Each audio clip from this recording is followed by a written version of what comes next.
how does this red formation start? So if you look at this part of the screen, first look at what has happened here. There is a green formation here, whitish formation, I would say, and that essentially comes from stock decline. So just because the candle is red does not mean that MACD would also be red. When it is continuously declining, in this case for couple of weeks, then you'll start seeing a whitish formation here, right?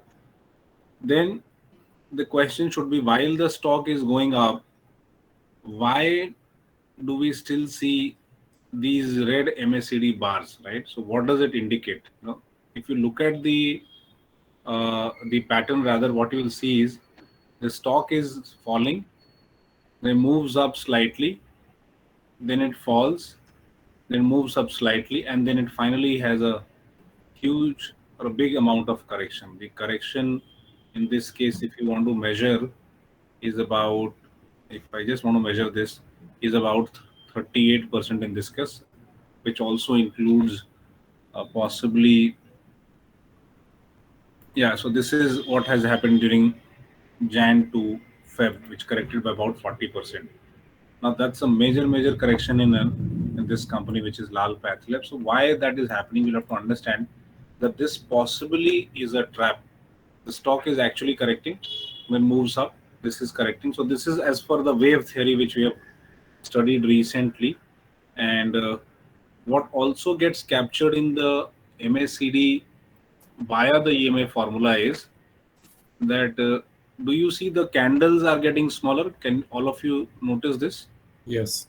This is very different from what you see here. This is completely in a bull run, whereas this is the trap. So the stock is declining with lot of force, but then you have smaller green candles which takes the stock up. But I think this is largely a trap for the retailer. The operators take the stocks up, but then you would see the stock correcting. Then it corrects. Then you have two big candles, at least one big candle here, and then it moves up, and then you finally have a large candle. So this is essentially, if you look at, stock has never been an up movement.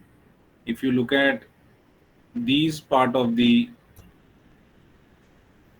this part of the MACD, let's check when does it actually come. So what I'm gonna do is I'm just gonna copy paste and move it slightly so it comes here, and then put another line here. You can see, so the color of the candle, now this is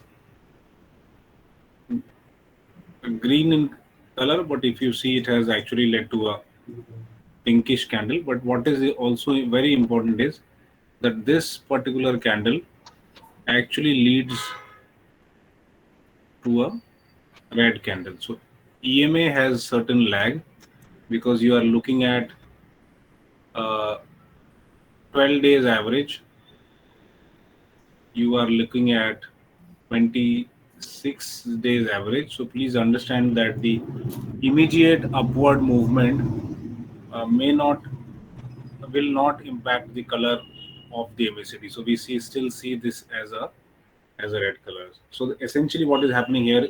Small moves upward, especially if the body size is not correct. If the body is small, if the body size is small, it is actually not going to impact your MACD. MACD may still show as a correcting this one, and this is, I think, what gets essentially captured in any MACD, and the continuation of this pattern. I think we'll also look at uh, some other uh, stock.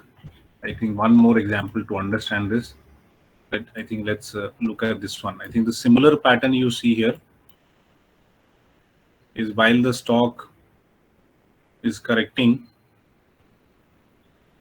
So if you look at the size of the candle here, I don't think you would really see a pinkish candle until unless you have stock consolidating at the same level. So after falling, if the stock is consolidating at the same level for days and weeks, then you will see a pinkish formation.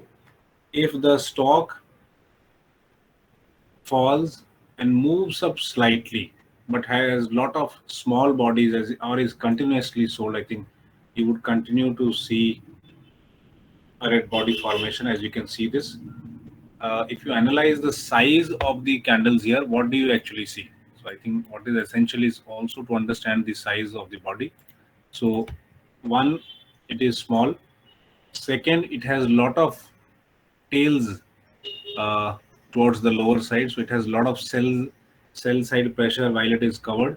It has also uh, it has the stock falls, however it is covered, the stock moves up here, closes here, but someone is trying to push it down all the times. The stock falls, the buyers definitely come in, but there is a continuous fight between buyers and sellers, and that is why the shape of the candle is actually small. Let's go to some other time frame and see if you see a similar behavior sometime. Let's try and analyze. Yeah, this one, this phase. Now you would be wondering, if the stock is actually moving up, why do we see a whitish formation here? So here the pattern is the stock is moving up, but now is consolidating on the upper side while it has moved up, and consolidation on the upside would lead to a whitish uh, candle formation. So until unless, and if you again analyze the candles here, you'll see that there are very small candles on both the sides. There are tails, which basically shows that the buyers and sellers are fighting it out and really does not have the momentum. Probably it has lost the momentum here. You would only see big candles or huge candles once you have a huge candle here. Then you would actually start seeing a big green candle or a bigger, greener MACD pattern. On the other hand, say if the stock is falling or has already fallen and is consolidating at a particular level, and there may be small candles, it is possible that you might start seeing uh, pinkish formation, because after correction the stock is sort of not really moving ahead but consolidating at the same level. So I think this is how you should analyze. So stock falls and then consolidates at a certain level, so you may see this kind of a pinkish formation on the MACD bar side. The reverse of this would be stock has moved up but is consolidating or is has corrected slightly. You might start seeing a whitish formation on the MACD side. So Sarvanaji, I think